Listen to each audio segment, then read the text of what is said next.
बॉयफ्रेंडनीच केलं या मुलीबरोबर अतिशय भयंकर कृत्य, असे पोलिसांना अगोदर संशय वाटत होता.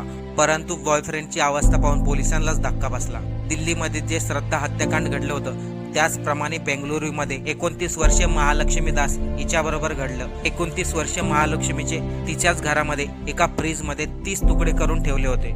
फ्रीजमधील हे तुकडे पाहून पोलिसांचं डोकंही चक्रावलं.